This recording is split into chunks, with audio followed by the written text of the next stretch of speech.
चाहत, तुम किसके बारे में बात कर रही हो? यह सुन चाहत गायत्री को देखकर कहती है, आपको पता है मैं किसके बारे में बात कर रही हूं? तो गायत्री हल्का सा मुस्कुरा के कहती है, पर छोटे साहब तो सुबह ही चले गए ऑफिस। चाहत सुन के पर इतनी जल्दी गायत्री कहती है, मुझे नहीं पता, और तुम बैठो मैं नाश्ता लगा देता हूं। चाहत सुन के कुछ नहीं कहती और चुपचाप जाकर अपना ब्रेकफास्ट करने लगती है, पर उसका ध्यान कहीं और था। फिर वह नाश्ता करके कुछ नहीं सोचती और अपनी कॉलेज के लिए निकल जाती है। वही जब चाहत कॉलेज जाती है तो उसे क्लास में मिश्री दिखती है। यह अलोक देख चाहत अपने आप को कंट्रोल करती हुई जाकर दूसरी सीट पर बैठ जाती है। वही मिश्री को यह बात अच्छी नहीं लगती, पर वह भी चाहत को इग्नोर कर देती है। दोनों का क्लास खत्म होता है तो मिश्री चाहत के पास जाकर कहती है, अब क्या साथ में भी नहीं बैठो गई? ये सुन चाहत अपनी सीट से खड़ी होकर, नहीं ऐसी बात नहीं है मिश्री, बस थोड़ा दूर रह रही हो और कुछ नहीं, यह कह के वो उसके बगल से निकल जाती है। मिश्री को चाहत की बात से हर्ट हो रहा था, वो भी उसके पीछे जाने लगती है। चाहत बाहर आके कैंटीन के तरफ जाने लगती है, तभी उसे पूरे कॉलेज में सन्नाटा देखा है तो वह समझ जाती है क्या आज ऐसा सन्नाटा क्यों है, क्योंकि ऐसा कभी होता है जब करण का मैच होता है। आज फिर एक करण का मैच था। उसका दिल तो था वो जाए अपने दोस्तों से मिले, पर वह ऐसा कुछ नहीं करते और कैंटीन में बैठकर कॉफी पीने लगते हैं। वही थोड़ी देर के बाद सब लोग मैच ग्राउंड से वापस आ रहे थे और सब परेशान थे। तभी एक लड़की कहती है, तुम्हें पता चला करण कितनी चोट लग गई मैच के दौरान? वही यह सुन चाहत के कान खड़े हो जाते हैं और वो उन लड़कियों के पास जाकर कहती है, हे, तुमने अभी क्या कहा? करण को क्या हो गया है? वह लड़की चाहत को देखकर, अरे वह मैच के दौरान करण के चोट लग गई। यह सुन चाहत जल्दी से मैच ग्राउंड की तरफ भाग जाती है। वो जाती है तो वीर और विहान करण को पकड़ के हॉस्पिटल लेके जा रहे थे। तभी चाहत देखती है करण के सिर से खून आ रहा है। वो देख के कहती है, यह इतनी चोट कैसी आई? वीर उसकी बात सुन के, पता नहीं आज करण का ध्यान कहीं और था, इसीलिए उसको बोलने हिट कर दिया। यह कहकर वह करण को कार में बिठाकर अस्पताल ले जाते हैं। वही मिश्री भी भागती हुई आती, क्योंकि उसे भी अभी अभी पता चला था। वह आती है तो देखी है चाहत भी वहीं खड़ी है। उसको देखकर कहती, रे करण कहाँ? यह देख चाहत कहती है, अस्पताल लेकर गए हैं, हमें भी हॉस्पिटल जाना चाहिए। यह सुन मिश्री जल्दी से अपनी कार में चाहत के साथ हॉस्पिटल चली जाती है। चाहत और मिश्री हॉस्पिटल पहुंचते हैं तो वहां पर करण की मॉम राधा जी भी खड़ी थी। मिश्री वीर के पास जाकर रहती है, क्या हुआ, अब करण कैसा है? ये सुन वीर कहता है, डॉक्टर अंदर देख रहे हैं। फिर सब बाहर बैठ के इंतजार करने लगते हैं। थोड़ी देर में डॉक्टर निकाल के आते हैं और कहते हैं, करण इज फाइन, हल्की से चोट थी, हमने थोड़े स्क्रैचेस लगाए हैं। आप लोगों को उनको बिल्कुल भी डिस्ट्रेस नहीं देना है और जितना हो सके वो आराम करें, जल्दी अच्छे हो जाएंगे। ये कह के वो चले जाते हैं। वही डॉक्टर की बात सुन के सबको चैन आ जाता है। वही राधा जी चाहत के पास आके, चाहत बेटा तुम अब आई हो, प्लीज अब कहीं मत जाना, करण जब होश में आए तो खुश हो जाएगा। वही चाहत ये सुन धीरे से कहते हैं, आई एम सॉरी आंटी, पर मैं रोक नहीं सकती, आप मेरी तरफ से करण को पूछ लीजिएगा। ये कहकर एक नजर वीर विहान और मिश्री को देखते हैं और वहां से निकल जाती है। वही राधा जी को चाहत का ऐसे जाना अच्छा नहीं लगता। वही चाहत जाना नहीं चाहती थी, पर उसे रुद्र की धमकी याद थी, इसलिए वो वहां नहीं रोकी।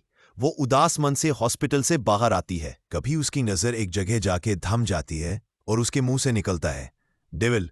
उसके सामने रुद्र और नताशा थे। वहीं नताशा ने रुद्र का हाथ पकड़ा हुआ था और रुद्र उसे कार में बैठा रहा था। वहीं वो उसको बैठा के खुद भी कार में बैठ जाता है और वो दोनों वहां से निकल जाते हैं। पीछे से एमआर और मिसेस खुराना भी निकल जाते हैं। चाहत ये देख के बहुत शोक थी और उसकी आंखें भर आती है। नताशा और रुद्र को एक साथ हॉस्पिटल से निकल के जाते हुए देख चाहत को बहुत दुख होता है। उसकी आंख में आंसू आ जाते हैं। रुद्र के साथ नताशा को देख के उसे बहुत गुस्सा और जलन होती है। वो अपने आंसू पूछते हुए कहती है, मैं रो क्यों रही हो? आखिर मुझे क्या फर्क पड़ता है, जाए ये किसी चुड़ैल के साथ घूमे या आंटी के साथ, डोंट केयर। ये कह के वो वापस हॉस्पिटल में चली जाती है। वो अंदर जाती है तो सब लोग करण के वार्ड में थे। चाहत जाके करण की वार्ड के दरवाजे को देखती है, फिर अपनी आंखें बंद करके एक गहरी सांस लेके कहती है, मैं कोई गुलाम नहीं हूं जो किसी के कहने पे चलो। मैं अपनी जिंदगी और उसके फैसले खुद लूंगी। जब सब अपनी जिंदगी अपनी मर्जी से जीते हैं तू मुझे भी अब कैसी की परवाह नहीं। यह कह के वो हिम्मत के साथ दरवाजा खोल के वार्ड में जाती है। वही सब बैठे थे। करण को होश आ गया था। तभी दरवाजा खुलने से सब दरवाजा की ओर देखते हैं। वही करण भी देख के कहता है, चाहत। चाहत करण को देखती है जिसके सिर में एक पट्टी बंधी थी। यह देख उसकी आंखों में आंसू आ जाता है। वो धीरे कदमों से उसके पास जाके कहती है, कैसे हो तुम अब? वही चाहत को यहां देख करण अपनी चोट भूल जाता है और मुस्कुरा के कहता है, मैं बिल्कुल ठीक हूं, तुम यहां आई, मेरे लिए यह बहुत बड़ी बात है। यह सुन चाहत भी स्माइल करके कहती है, मुझे तो आना। वही चाहत स्माइल करके, मुझे तुम सब माफ कर दो, मैं सबसे बहुत ज्यादा नाराज थी, इसीलिए मैंने दोस्ती तोड़ दी। यह करके मुझे भी अच्छा नहीं लग रहा था, पर आज जब करण के बारे में सुना तो रहा नहीं गया। फिर मुझे समझ आ गया, दोस्ती ऐसी नहीं खत्म हो सकती हमारी। I am sorry. यह कह के वो बहुत मासूम सा मुंह बना लेती है। वही सब चाहत की बात सुन के मुस्कुरा देते हैं। मिश्री हंसने चाहत के गले लग के कहती है, ठीक है जाओ, तुमको माफ किया। वो कहते हैं ना, सुबह का भूला अगर शाम को वापस आ जाए तो उसे भूला नहीं कहते। फिर वीर और विहान भी जाके गले लग के मैं भी। यह देख करण आंखें छोटी करके मुझे भूल गए। यह सुन सब पलट करण को देख के हंस देते हैं। फिर सब करण के पास जाके उसको हक देते हैं। आज सारे दोस्त फिर से मिल गए थे। वही राधा जी भी यह सब देख बहुत खुश थी। इतने दिनों बाद करण के फेस पे स्माइल आई थी। Farm house. मुंबई शहर से 50 किलोमीटर दूर एक छोटा सा पर काफी खूबसूरत घर था। उसके सामने आके एक कार रोकती है। ड्राइवर दरवाजा खोलता है तो रुद्र कार से उतरता है। नताशा भी उतरती है। वो अपने सामने घर को देख के एक्साइटेड होके कहती है, वाह ये कितना सुंदर घर है। ये सुन रुद्र, हाँ ये मेरे दादाजी ने मेरे 18 बर्थडे पे मुझे ये फार्म हाउस गिफ्ट किया था। ये तन से उतना ही खूबसूरत है। वही मिस्टर और मिसेस खुराना भी आ जाते हैं। वो अपने सामने घर को देखकर कहते हैं, क्या बात है कि कितना सुंदर है। आई मेरा फार्म हाउस है और आप लोग यहाँ रह सकते हैं। आप लोगों को यहाँ पर कोई दिक्कत नहीं होगी। ये कहकर वो घर के अंदर चला जाता है। वही नताशा, मिस्टर मैसेज खुराना भी अंदर चले जाते हैं। घर जितना बाहर से प्यार था होता ही अंदर से प्यार था। वही घर के अंदर एक कपल था जिनकी एक 5 साल की बेटी भी थी। रुद्र को देख वो औरत कहती है, मोठा भाऊ, मराठी में बड़े भाई को कहते हैं। भाऊ आप कैसे हैं? उस औरत की बात सुन रुद्र मुस्कुरा के, मैं ठीक हूं काजल, तुम तीनों कैसे हो? ये सुन काजल, मैं ठीक हूं। आप आज इतने दिनों बाद आए? रुद्र, हाँ आजकल वक्त नहीं मिलता काम से। तभी काजल की नजर पीछे खड़ी लड़की पे पड़ती है। यह देख वो कहती है, दादा लगता है आप आज हमारी होने वाली वहिनी को लेके आए हैं। यह सुन रुद्र एक नजर पीछे नताशा को देख के, नहीं नहीं काजल, तुमको गलत फहमी हुई है। यह बस मेरी दोस्त है, मेरी शादी किसी और से हुई है। काजल यह सुन हिरानी से, क्या सच में खरे आहे का? भाऊ आपने शादी कर ली? हमारी वहिनी कहाँ है? मुझे उन्हें देखना है। आखिर कौन है वो लड़की जिसको हमारे भाऊ ने पसंद किया है? रुद्र मुस्कुरा के, अरे बाबा मिल लेना है, जल्दी ही तुमको उससे मिलाऊंगा। पर इनसे मिलो, यह है मेरी दोस्त नताशा और उसकी फैमिली, जो कुछ दिनों यही रह गए, तो तुम इन सब अच्छे से ख्याल रखना। यह सुन काजल मुस्कुरा के, आप बेफिक्र हो जाए, आपको कोई शिकायत का मौका नहीं मिलेगा, मैं पूरा ख्याल रखूंगी। यह सुन रुद्र वापस जाना लगता है। तभी पीछे नताशा रुद्र का हाथ पकड़ के रहती है। कहाँ जा रहे हो रुद्र? एक नजर अपने हाथ को देखा है, फिर नताशा से छुड़ा के कहता है, बहुत लेट हो गया है, मुझे ऑफिस जाना है। वह मेरी जरूरी मीटिंग है। तुम्हें किसी भी चीज की जरूरत हो तो राहुल को फोन करके बता देना। यह करके वो देरी करे तुरंत वहां से निकल जाता है। रुद्र का हाथ छोड़ने से नताशा को बहुत गुस्सा आता है। वो अपने हाथों की मुट्ठी बना लेती है। नताशा गुस्सा में घर के अंदर चली जाती है। काजल उसे देख के, आप ठीक है मिस नताशा? वही नताशा गुस्से में, मैं उसे एक नजर देख के, मुझे मेरे कमरा दिखाओ। उसका इतना गुस्से में जवाब सुनकर काजल का चेहरा उतर जाता है। वो फिर स्माइल करके कहती है, जी बिल्कुल, इस तरफ आइए। नताशा एटीट्यूड में उसके साथ चली जाती है। फार्म हाउस बहुत बड़ा तो नहीं था, पर फिर भी काफी बड़ा था। काजल नताशा को उसका रूम दिखा के, हॉस्पिटल सब लोग बैठ के खूब हंस रहे थे। वीर उनको बहुत से जोक और फनी डांस करके दिल रहा था। चाहत अपना पेट पकड़ के हंसते हुए लोटपोट हो रही थी। वही करण उसको हंसते देख स्माइल कर रहा था। ये स्माइल बहुत वार्म थी। चाहत की नजर करण पे जाती है तो उन दोनों की नजरें टकरा जाती है। करण के आंखों में खुद के लिए एहसास वो साफ साफ देख पा रही थी। ये देख वो हंसना बंद करके सही से बैठ जाती है। करण, ये देख क्या हुआ चाहत? ये सुन चाहत, कुछ नहीं, मुझे क्या हुआ? ये देख करण सबसे कहता है, मुझे चाहत से 2 मिनट अकेले में बात करनी है, क्या मैं कर सकता हूं? वही ये सुन सब उसको देख के हाँ हाँ क्यों नहीं, ये कह के वो तीनों और राधा जी वार्ड से निकल के चली जाती है। अब वार्ड में सिर्फ करण और चाहत थे। उनके जाते ही चाहत करण को देख के, ये क्या है, क्या बात करनी है तुमको जो तुमने सब बाहर भेज दिया?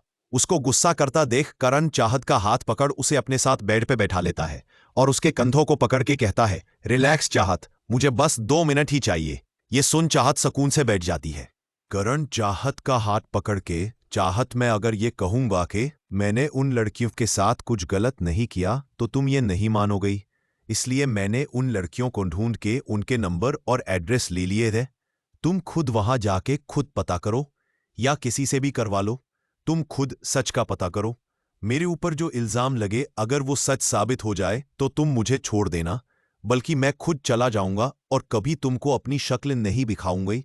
पर अगर सब झूठ साबित हो जाए तो तुमको मुझे एक्सपेक्ट करना होगा।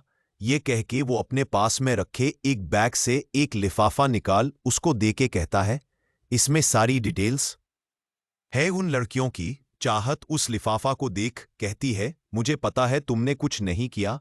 उसकी बात सुन के करण हैरानी से चाहत को देखता है।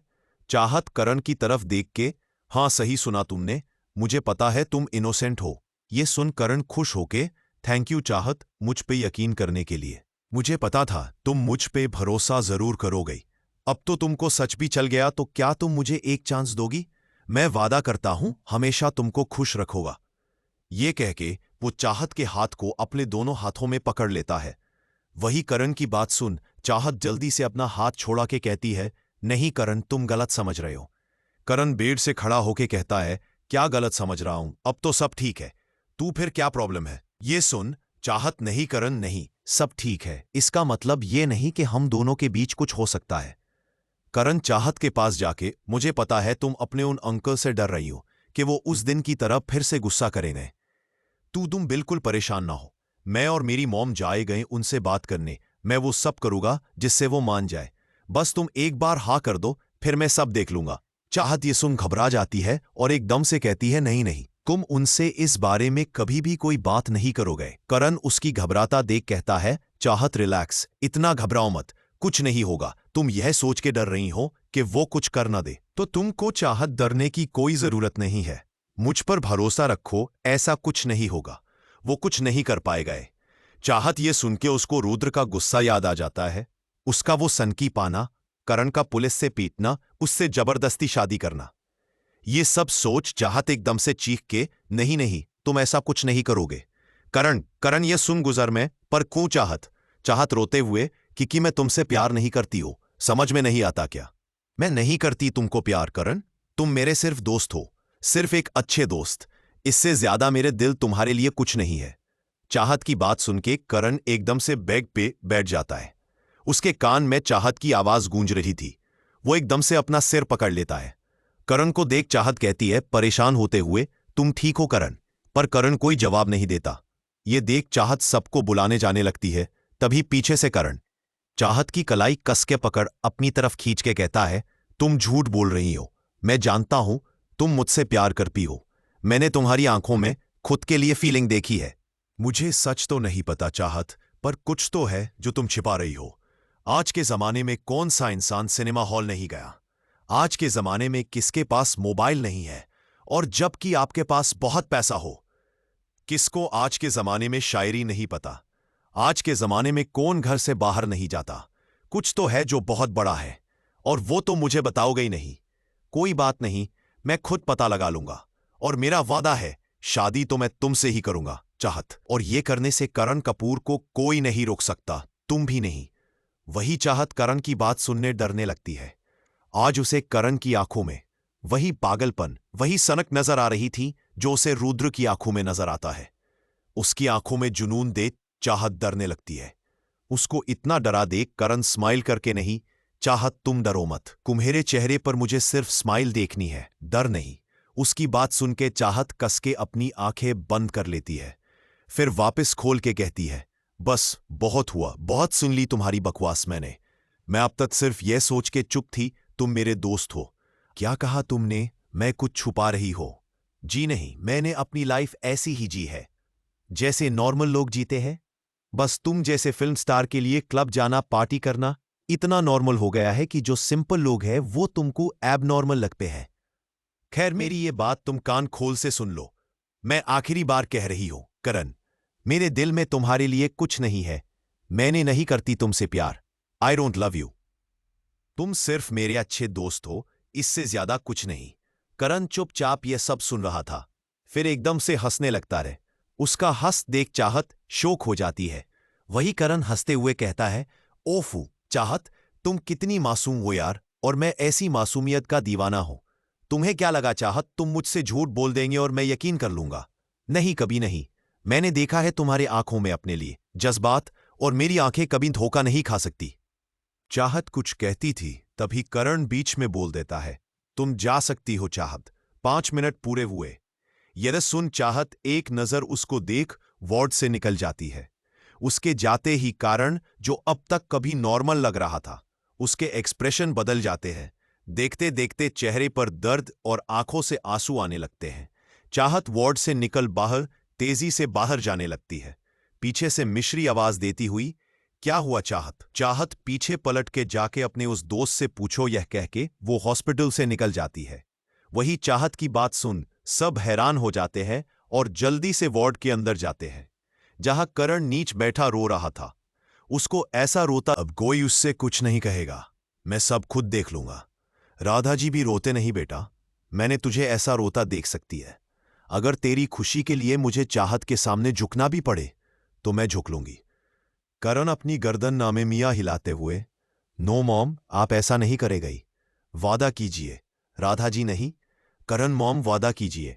अपने बेटे की जिद देख कहते हुए भी राधा जी प्रॉमिस कर लेती है, ठीक है मैं चाहत से कोई बात नहीं करूंगी। चाहत दोवान मेंशन पहुंचती है और सीधा अपने कमरे में जाते हुए कहती है, अगर कोई मेरे बारे में पूछे तो कह देना मैं खाना खा के सो गई। यह कह के वो अपने पुराने कमरे में जाके अंदर से दूर लॉक कर देती है। अब वो फूट फूट के रोने लगती है। चाहत अपने कमरे में जमीन पे बैठी रो रही थी। उसे समझ नहीं आ रहा था क्या करे। उसके दिमाग में बस रुद्र और नताशा साथ में दिख रहे थे। वो रोते हुए कहती है, क्यों किया आपने मेरे साथ ऐसा? आपको उस आंटी के साथ रहना था तो रहते, मुझसे शादी क्यों की? मेरी जिंदगी पहले से खराब थी, उसे और ज्यादा खराब क्यों? वो ऐसे रोते रोते जमीन पे सो जाती है। वही रुद्र ऑफिस से निकल के देवान मेंशन जा रहा था। आज पूरा दिन चाहत से बात नहीं हुई, इसीलिए वो जल्दी में बस घर पूछना चाहता था कि तभी उसका फोन बजता है। दूसरी तरफ की बात सुन के रुद्र कहता है, ठीक है आ रहा हो। ये कह के वो वहां से निकल जाता है। Farm house. नताशा शोर मचा रही थी, सारा सामान इधर उधर फेंक रही थी और चिल्ला चिल्ला के कह रही थी, मैं खाना या दवाई कुछ नहीं खाऊंगी, मैं सिर्फ रुद्र के हाथ से खाऊंगी, वरना नहीं। उसने थोड़ी देर में फार्म हाउस का सारा सामान इधर से उधर फेंक दिया था। मिसेस खुराना उसको समझती हुई कहती है, नताशा मेरी बच्ची, ये क्या कर रही हो? मत करो ऐसा, तुम है लग जाएगी। वही काजल भी नताशा को रोकने की कोशिश करती है, तभी नताशा वहां रखा शोपीस उठा के काजल पे फेंक देती है।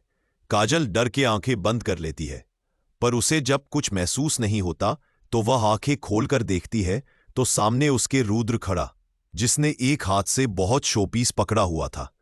उसकी आंखें इस वक्त गुस्से से लाल हो रखी थी। वह नताशा पर चीख के कहता है, स्टॉप इट नताशा। करते हुए कहती है, देखो रुद्रा, उसकी दिमागी कंडीशन नॉर्मल नहीं, तो प्लीज तुम गुस्सा मत करो। यह सुन रुद्र अपना गुस्सा कंट्रोल करते हुए कहता है, ये घर का क्या हाल बना रखा है तुमने नताशा? यह सुन नताशा मासूम सा चेहरा बनाकर रुद्र के पास आकर कहती है, तो मैं क्या करती? ये सारे लोग मेरी बात मान ही नहीं रहे थे। जब मैं कह दिया मैं खान सिर्फ तुम्हारे हाथ से खाऊंगी, तो ये मुझे क्यों खिला रहे थे? इसीलिए मुझे गुस्सा आ गया और मैंने यह सब कर दिया। पर अब तुम आ गए हो ना, आई प्रॉब्लम, मैं ये नहीं करूंगी। वही नताशा की बात सुन रुद्र को गुस्सा बहुत आता है, पर उसकी कंडीशन के बारे में सोच के कुछ नहीं कहता। तभी नताशा उसका हाथ पकड़ के डाइनिंग टेबल पर बैठकर कहती है, चलो, तुम अब आ गए हो और मुझे भूख भी बहुत लगी है, तो चलो मुझे अपने हाथ से खाना खिलाओ। यह सुन रुद्र नताशा को घूरते हुए कहता है, क्यों, तुम्हारे पास हाथ नहीं है क्या जो मैं तुम्हें खिलाऊं? नताशा यह सुन जिद करते हुए कहती है, नहीं, मुझे नहीं पता, मैं तो तुम्हारे ही हाथ से खाऊंगी। रुद्र इरिटेट होते हुए कहता है, मेरी बात सुनो नताशा, तुम खाना खा रही हो या मैं जाऊं? रुद्र की बात सुन नताशा एकदम से, नहीं नहीं रुद्र, तुम जाना मत, मैं खाना खाती हूं, यह कह के वह अपना खाना खाने लगती है। रुद्र वही डाइनिंग टेबल पे बैठा अपने फोन में टाइम देख रहा था। जहां 10 बज रहे थे, वो जाके चाहत के साथ खाना खाना था। वही नताशा रुद्र को गौर से सके रही थी, पर रुद्र का ध्यान तो वक्त पे था। उसे तो बस अपनी बीवी के पास जाना था। नताशा का डिनर खत्म होता है, यह देख रुद्र तुरंत उठ के जाने लगता है। तभी मिस्टर खुराना उसे रोकते हुए कहते हैं, रुद्र, उसे दावा तो खिला दो, वरना तुम्हारे जाने के बाद वो खाएगा ही नहीं। रुद्र फिर नताशा को दावा देते हुए कहता है, अपनी दावा खाओ और आज के बाद मैं सुन न लूं कि तुमने अपनी दवा छोड़ी है या सारा सामान थोड़ा थोड़ा है। गॉट इट, यह कहकर जाने लगता है। तभी नताशा पीछे से उसका हाथ पकड़ के रहती है, पहले तुम वादा करो कि तुम मुझसे मिलने रोज आओगे, वरना मैं खाना नहीं खाऊंगी। रुद्र अपना हाथ छोड़ते हुए कहता है, मैं सोचूंगा। यह कह के वे जाने लगता है, पर नताशा उसका हाथ दोबारा पकड़ ना हो, वरना मैं तुम्हें जान नहीं दूंगी, पहले तुम मुझसे वादा करो। रुद्र जोर से कहता है, मैं वादा नहीं करता। यह सुन नताशा रोने लगती है। रुद्र उसको रोता हुआ देखकर कहता है, ये क्या हरकत है, तुम रो क्यों रही हो? वही नताशा और जोर जोर से रोने लगती है और रोते रोते बेहोश हो जाती है। उसको बेहोश देख वो रुद्र जल्दी से उसे उठा के रूम में ले जाता है। मिस्टर खुराना तुरंत डॉक्टर को कॉल करते हैं। 15 मिनट बाद डॉक्टर वहां आके नताशा का चेक करते हैं। चेक करने के बाद वो मिस्टर खुराना की तरफ देख के कहते हैं, मैंने आप सबसे पहले ही कहा था, उनको स्ट्रेस ना लेने दे, जैसा ये कह रही है वैसा करे। मिस नताशा ने कुछ चाहिए था, वो उसे नहीं मिल, इसलिए वो बेहोश हो गई। यह सुन मिसेस खुराना रोते हुए सॉरी, डॉक्टर आगे से पूरा ख्याल रखे गए। यह सुन डॉक्टर कुछ दवाई दे के कह के जाते हैं। तभी नताशा को होश आता है और वो जोर से कहती है, मुझे रुद्र चाहिए। यह सुन रुद्र उसके पास आकर कहता है, मैं यही हूं नताशा। वही नताशा रुद्र तरफ देखकर कहती है, तुमने मुझसे वादा नहीं किया, वही न आओगा। यह सुन नताशा खुश हो जाती है। रुद्र फिर उससे दूर होके, मैं जा रहा हूं, पर मेरे पीछे तुम इसी को परेशान या हर्ट किया तो मैं कभी मिलने नहीं आऊंगा। ये कह के वो वक्त देखता है जहां 12 बज रहे थे। वो जल्दी से वहां से निकल जाता है। कार में बैठ के रुद्र गुस्से में कार की ग्लास पे एक पंच मारता है। उसे इस वक्त इतना गुस्सा आ रहा था, क्या ही कहे। इतना हेल्पलेस उसने कभी फील नहीं किया। रुद्र की कार दीवान मैंशन पूछती है। वो कार से निकल घर के अंदर जाता तो पूरा स्टाफ अपना काम करके वहां से सर्वेंट क्वार्टर चले गए थे। वहां कोई नहीं था। ये देख रुद्र अपने कमरे की तरफ बढ़ जाता है। वो अंदर आता है तो रूम पूरा खाली था। वो वक्त देखता है तो रात के 1 बजने आए थे। ये देख रुद्र कहता है, बच्ची इस वक्त कमरे में नहीं है, अब तक तो वो सो जाती है। ये कह के वो रूम से निकल के वापस नीचे हॉल में आता है तो डाइनिंग एरिया में उसे गायत्री दिखाई देती है। वही गायत्री रुद्र को देख के, छोटे साहब आप आके डिनर कर लीजिए। रुद्र उनको देखकर, नहीं, उसकी जरूरत नहीं है, आप ये बताइए आपने बच्ची को कहीं देखा? गायत्री सुन के, जी हां, वो अपने पुराने कमरे में है, जब से कॉलेज से आई है बस तब से कमरे में है। यह सुन रुद्र बिना देरी करे चाहत के कमरे की तरफ चला जाता है। वही गायत्री हाथ जोड़कर भगवान से कहती है, भगवान जी प्लीज छोटे साहब और चाहत के बीच कोई परेशानी ना आए, वो हमेशा एक दूसरे के साथ रहे हैं। यह कह के वो भी सर्वेंट क्वार्टर चली जाती है। रुद्र चाहत के कमरे में जाता है तो उसकी आंखें सर्द हो जाती है। वहीं सामने चाहत जमीन पे सुकड़ी हुई सो रही थी। यह देख रुद्र गुस्से में अपना दिमाग पर 2 उंगली रखकर उसे मसलते हुए कहता है, आखिर इस लड़की की प्रॉब्लम क्या है? क्या जरूरत है इस ठंड में जमीन पर लेटने की? पूरा बेड क्या काम पड़ गया है? यह कह के वो चाहत को अपनी गोद में उठा के अपने कमरे की तरफ चला जाता है। अपने कमरे में आके वो चाहत को अच्छे से बेड पे लेटा देता है। जैसे वो जाने को होता है तो देखता है चाहत ने उसका हाथ पकड़ रखा है और वो कुछ बोल रही है। रुद्र को कुछ साफ सुनाई नहीं देता है, इसलिए वो उसके नजदीक जाके कान लगा सुनने लगता है। पर चाहत क्या बोल रही थी वो और पास जाके सुनता तभी चाहत की परवट बदल ली और उसके होंठ रुद्र के गालों से झूम गए। ये महसूस कर रुद्र मुस्कुरा देता है। वो उठ के चाहत के बाल सहल के उसके माथे को चूम के कहता रहे, सोचा था तुम्हारे साथ वक्त बिताऊंगा पर वो नहीं सका। मैं तुमको कुछ बताना चाहता हूं। कल तुम्हारी नटने के बाद बात करे गए। ये कह के वो उसके होठों पे लाइट किस करके बाथरूम चला जाता है। फिर फ्रेश होके अपने कपड़े बदल के वो आके चाहत की बगल में सो जाता है। वही फार्म हाउस में काजल नताशा के कमरे में पानी रख के वहां से चली जाती है। तभी उसके कमरे में नताशा के मॉम डैड आते हैं। नताशा जो सो रही थी वो अचानक अपनी आंखें खोल के बैठ जाती है। मिसेस खुराना उसको देख के कहती है, आप तुम ठीक हो मेरी बच्ची? ये सुन नताशा अपनी मॉम को देखती है। फिर एकदम से वो दोनों हंस देती है। मिसेस खुराना हंसते हुए, ओ नताशा तुम कितना अच्छी एक्टिंग करती हो। नाश्ता इतराते हुए, ओ मॉम मैं नताशा खुराना हूं। I am the best mom. वैसे आप लोगों ने भी बहुत अच्छा नाटक किया। स्टार्टिंग में मुझे लगा रुद्र हमें ना पकड़ ले, पर आप लोगों ने इतनी अच्छी एक्टिंग करी कि रुद्र को जरा सा भी शक नहीं हुआ। Well done. मिसेस खुराना हंसते हुए कहती है, थैंक यू पर इसका सारा क्रेडिट तुमको ही जाता है। आखिर ये सारा सुसाइड का ड्रामा तुमने ही तो प्लान किया था। पर हमने सोचा था रुद्र हमको देवान मेंशन ले जाएगा, पर वो इतना चालक है, वो हमें वहां ले जाने की जगह यहां इस छोटे से फार्म हाउस लाके रख दिया। नताशा ये सुन के, आई नो मॉम, पर काम से काम रुद्र हमसे मिलने तो आता है। मैं रुद्र के फार्म हाउस तक तो आ गई हूं, अब जल्द ही आप देखना रुद्र मुझे खुद यहां से अपने साथ देवान मेंशन लेके जाएगा। आप बस देखते जाओ। अपनी बेटी की बात सुन मिस्टर खुराना सीरियस होकर कहते हैं, पर नताशा ये सब जितना आसान लग रहा है उतना है नहीं। अगर रुद्र को जरा सा भी शक हो गया ना तो वो हमारे साथ क्या करेगा ये हम सोच भी नहीं सकते। अपने डैड की बात सुन नताशा को डर लगने लगता है, पर वो फिर कहती है, कुछ नहीं होगा डैड, आप परेशान ना हो, ओके। नेक्स्ट मॉर्निंग रुद्र की आंख खुलती है तो वह देखता है वो कमरे में अकेला है। ये देख वो वक्त दिखाता है तो सुबह के 7 रहे थे। रुद्र जल्दी से उठ के बाथरूम जाता है, फिर तैयार होके रूम से निकल जाता है। वो नीचे आता है तो चाहत उसे नीचे भी कहीं नहीं दिखती है। ये देख वो सोचता है ये लड़की अब कहाँ चली गई। यह कहकर वह गायत्री के पास जाता है तो वह अपना सर झुका के उसे गुड मॉर्निंग विश करते हैं। रुद्र भी गुड मॉर्निंग का जवाब देते हुए कहता है, अपने बच्ची को देखा वो कहाँ है। गायत्री ये सुन रुद्र को देखकर कहती है, छोटे साहब वह तो बहुत जल्दी में थी और सुबह सुबह कॉलेज के लिए निकल गई। रुद्र हैरान होके, कॉलेज निकल गई, वह भी इतनी जल्दी? गायत्री अपना सर हमें हिलकर कहती है, जी हां।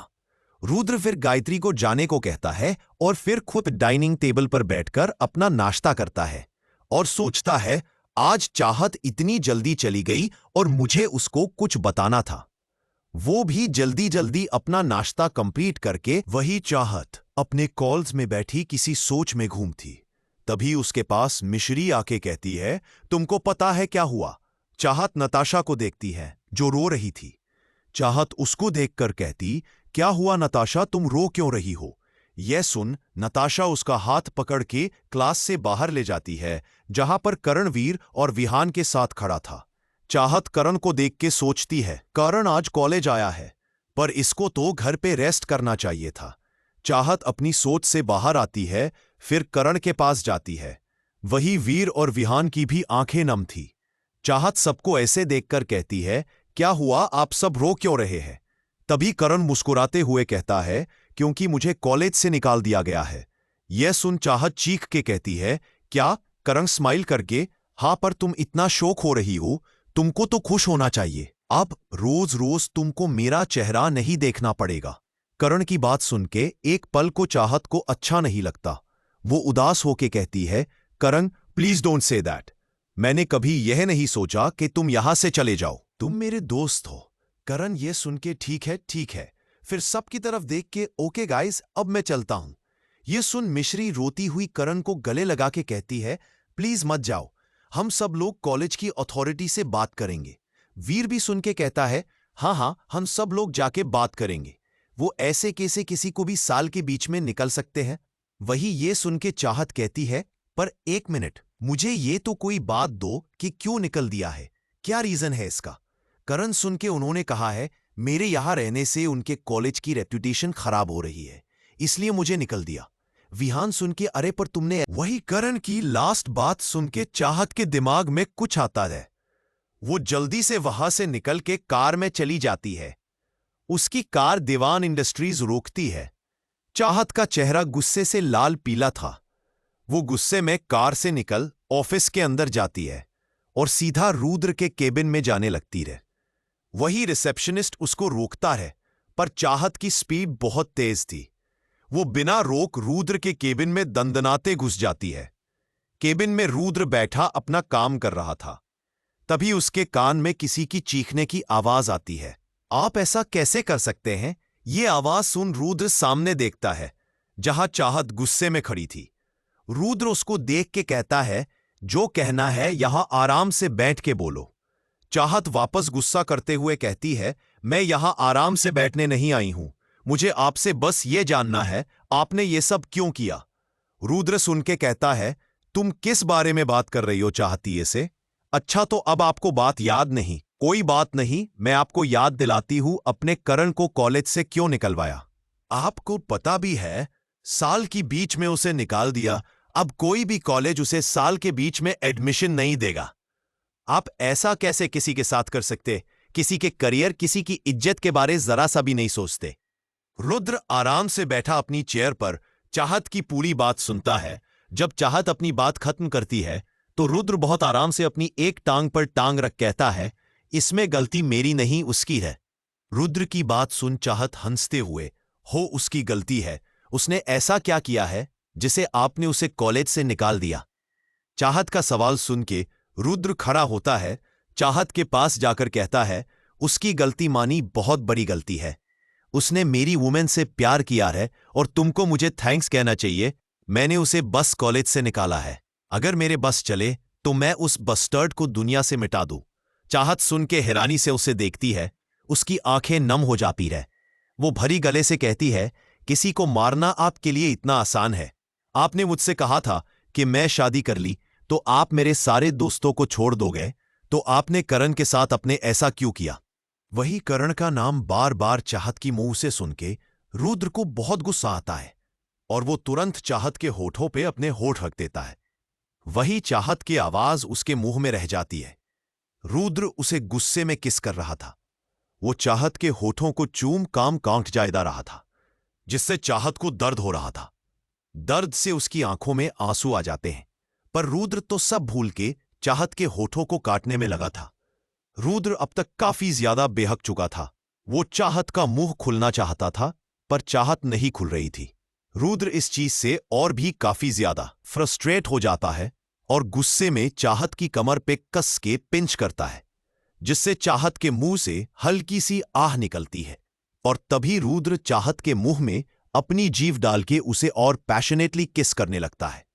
लगभग आधे घंटे बाद जब चाहत ऑलमोस्ट बेहोश होने वाली थी, तब जाके रुद्र उसके होठों को छोड़ता है।